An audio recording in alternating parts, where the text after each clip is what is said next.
Paramashivoham Om Nityananda Paramashivoham Om Nityananda Paramashivoham Om Nityananda Paramashivoham Om Nityananda Paramashivoham Om Nityananda Paramashivoham Om Nityananda Paramashivoham Om Nityananda Paramashivoham Om Nityananda Paramashivoham Om Nityananda Paramashivoham Om Nityananda Paramashivoham Om Nityananda Paramashivoham Om Nityananda Paramashivoham Om Nityananda Paramashivoham Om Nityananda Paramashivoham Om Nityananda Paramashivoham Om Nitya. Yes, now you can all slowly, very slowly, open your eyes. Let us now take a few moments to write down what we were able to see during this manifestation. All the words, letters you were able to see.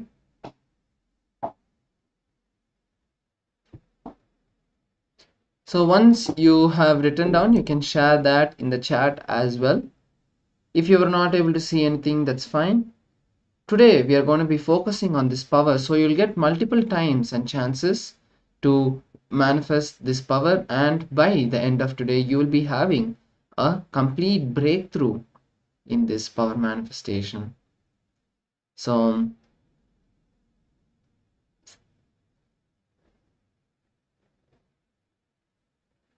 Lingodbhavan is saying read at the 3 words he was able to see. That's beautiful. Even if you're able to see any single letters, that is perfectly fine. You can share that as well.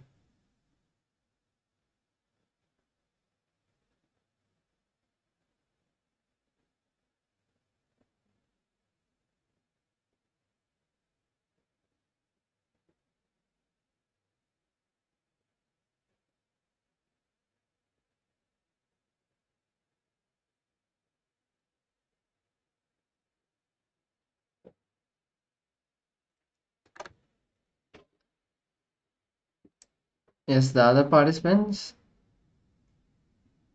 you can also share now. Yes, let us now verify the manifestation. So we have the word state of a leader. So this was the word sentence that was written. So you can see that there are some words that you have got, or there is the similarities like starting letter, or even the letters of the word are there in the word that you are able to see. All of this is the first manifestation, and that is the first sign of the breakthrough that we are all going to be expressing. So that is beautiful. We have all manifested this power. So with this, now we'll be moving into the next session. So in the next session, we are going to be once again continuing with the understanding of completing with fear. So now, fear is one of the biggest components of our life that makes us take the various decisions, whether they are good or bad. Whatever decisions we take are because of either fear or greed. So, first let's understand what is fear from the supreme point of Hinduism. So, fear is a deeper dimension of worry.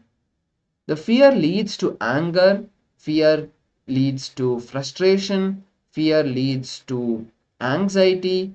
Fear is a passive form of the energy, while anger is the active expression.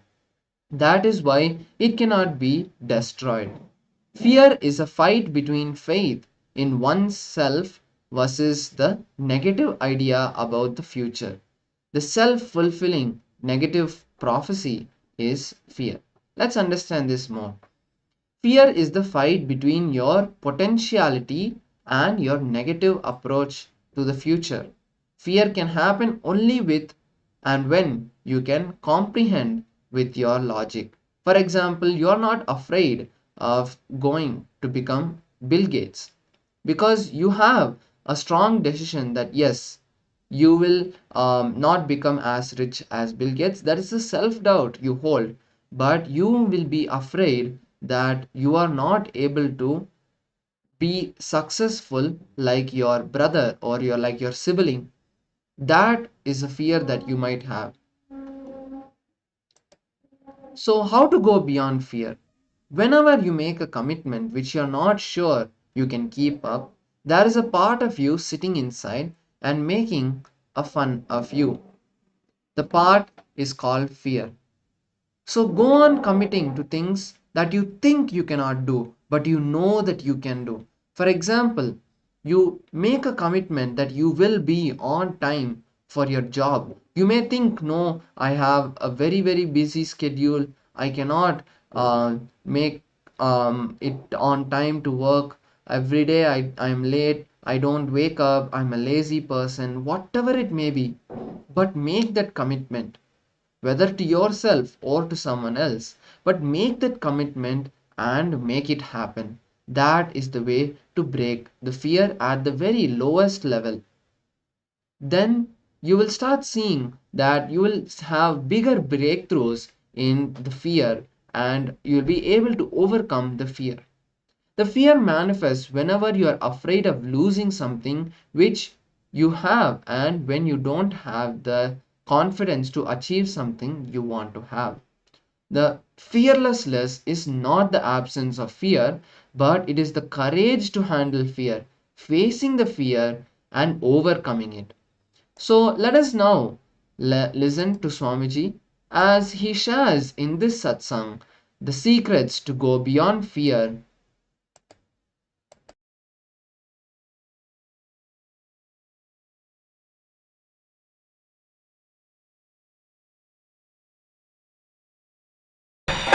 If I had to give Nitipedia definition of fear, any powerlessness stops you radiating Sadashivoham is fear. It can be in the form of withdrawal, giving up, guilt, negative visualizations, negative expectations, negating the possibilities. It can be manifesting in any form. All powerlessness which stops you manifesting Sadashivoham is fear. It can have multiple expressions. One, negating life. Second, negative visualizations. If somebody says good is going to happen to you, the way you perceive and the fastness with which you visualize that And if somebody says something is wrong is going to happen to you, and the way you perceive and the way you visualize that, if some wrong is predicted, you work 10,000 times and overwork, do extra time and visualize that and taste that. That is the worst thing. Nicely sit and chew like a sugar can. If somebody says some good is going to happen, say, okay, let's see when it comes. When somebody says some bad is going to happen, you are ready. You are already ready to receive it. If it does not come, you will feel cheated, so let me create it.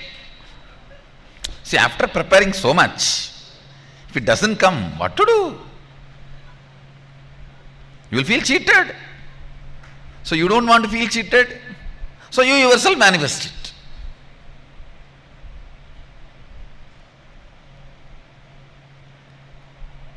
The negative visualization, guilt,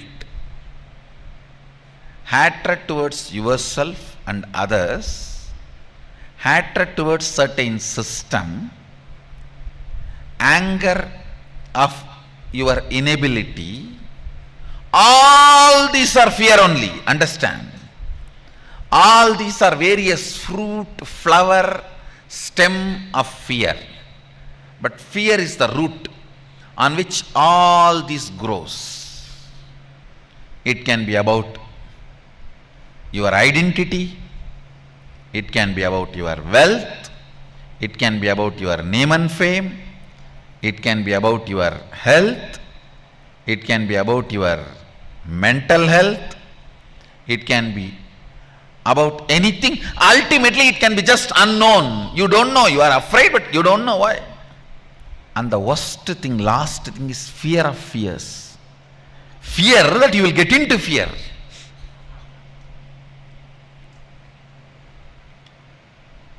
You know you are afraid of snake, but you cannot avoid clicking on the Facebook video comes a snake swallowing an elephant or a snake swallowing a lion. You know you are afraid of snake. Even if you see that video 2 days, you will be seeing that in your dream. You will be having nightmare. But you can't miss clicking that. You will not even click in the center. You will only press the side, because even the snake's mouth you don't want to touch on the screen. How many? Tell me honestly. Raise the hand. If there is a snake on the screen, even the screen they won't touch. But they will not miss the video. So much of desire to eat fear. Same way, the video of tiger killing the boy in the zoo, in Delhi Zoo, how it became viral. And ghost, you know, if you see that movie or that video, next 2-3 days you will be constantly looking here and there. Your bathroom screen cannot move, your window shade cannot move. But you don't want to miss the ghost movie.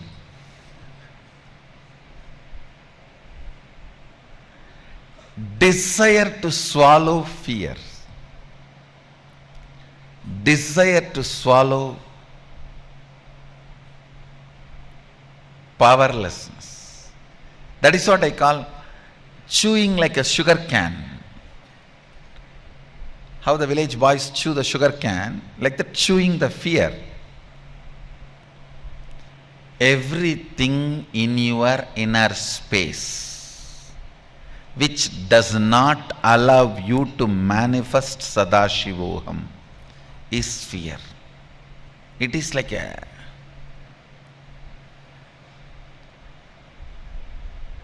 undigested material in your biomemory.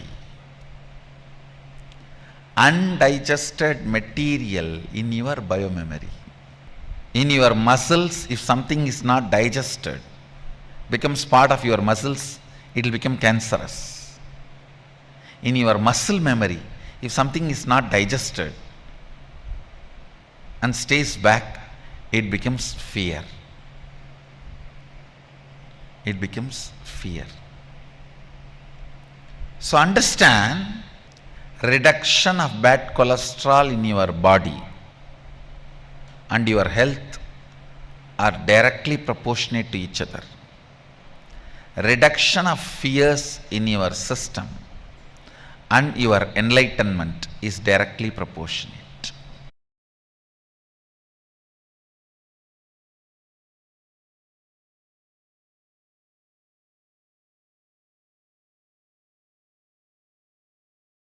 Yes.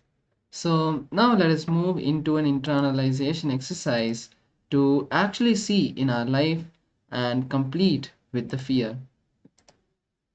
So the first step is recollect the earliest memory in your life and write down the incident or the conversation where you heard or got the fear of losing your name, losing your identity. For example, your mom shouted at you saying, "You are a bad boy."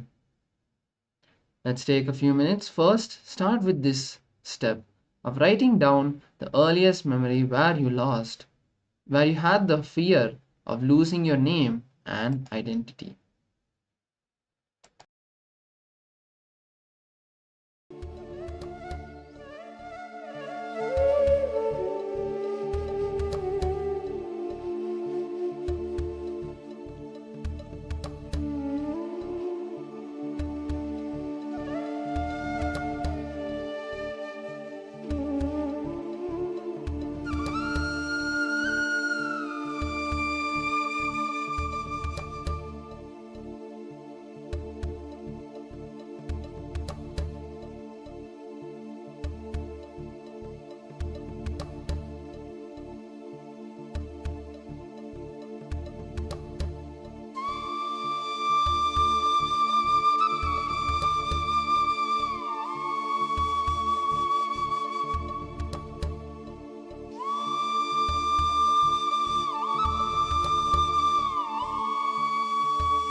Now move to the next step of the process.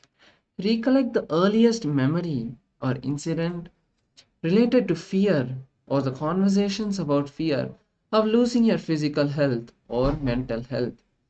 For example, uh, you had got scared when your parents got sick, or maybe it was some fear that you had when you were sick. Whatever it may be, now write down the fear related to health.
Now, let us move to the next steps. So, in the next two steps, recollect the earliest memory and incident related to fear of wealth. So, whether it's in the school days where you did not have enough money or wealth to buy the chocolates you wanted, or where you lost your money and got scolded from your parents, whatever it may be, the earliest memory related of to fear and wealth.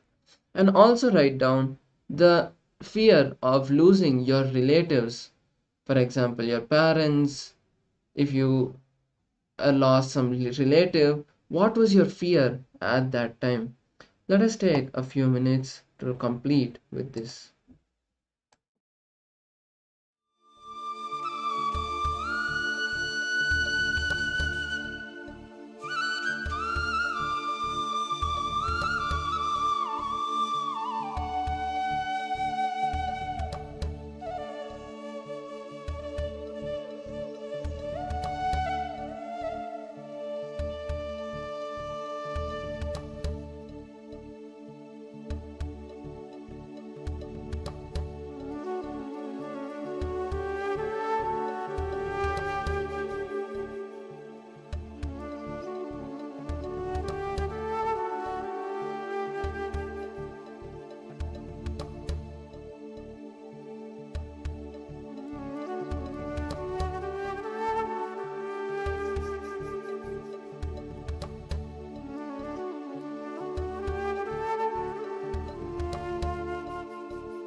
Now we move to the next and final step of writing down the incompletions related to the fear of unknown.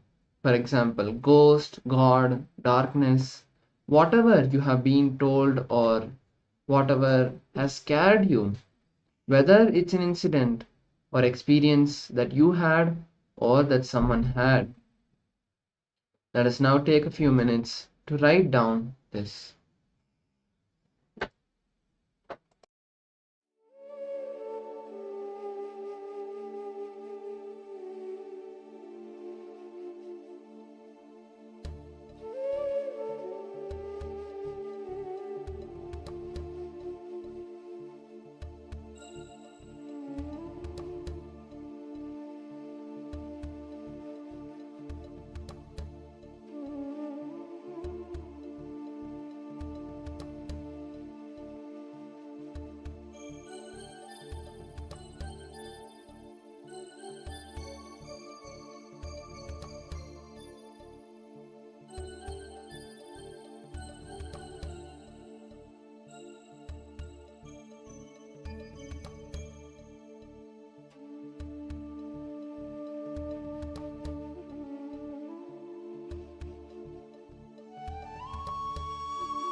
Yes. So now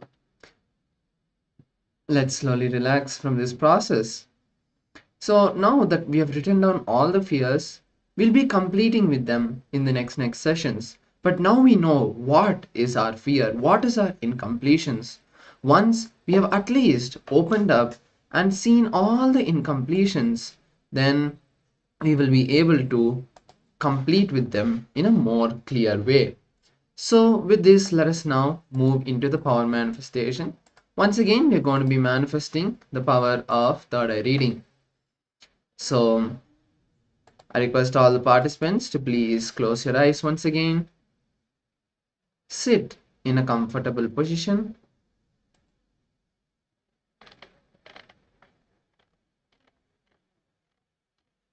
This round, once again, we are going to be seeing small sentences and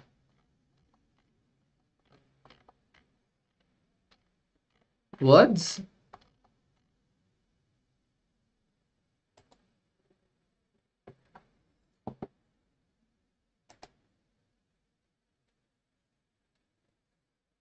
So once you have all closed your eyes, let us connect with Paramashiva, with Swamiji. Start chanting the Mahavakya. Om Nityananda Paramashivoham. Now request Swamiji, request Paramashiva to show you what words, what letters are being projected now.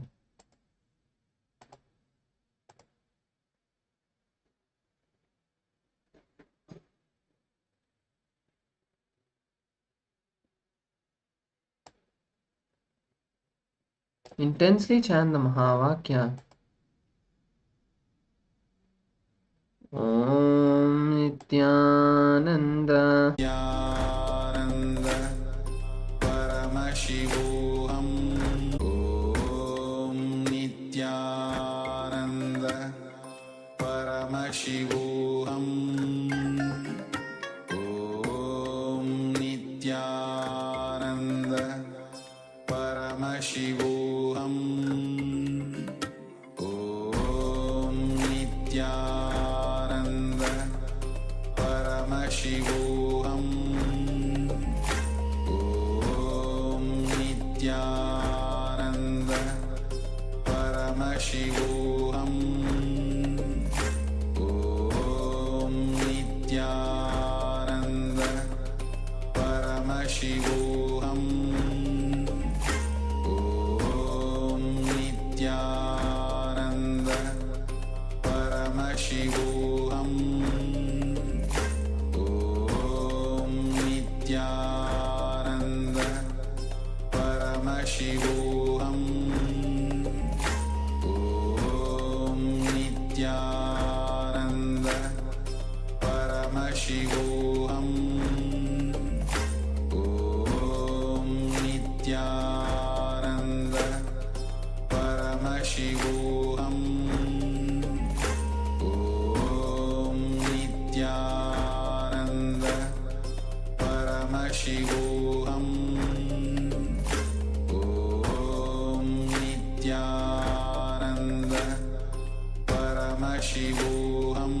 Paramashivoham. Om Nityananda Paramashivoham. Om Nityananda Paramashivoham. Om Nityananda Paramashivoham. Om Nityananda Paramashivoham. Om Nityananda Paramashivoham. Om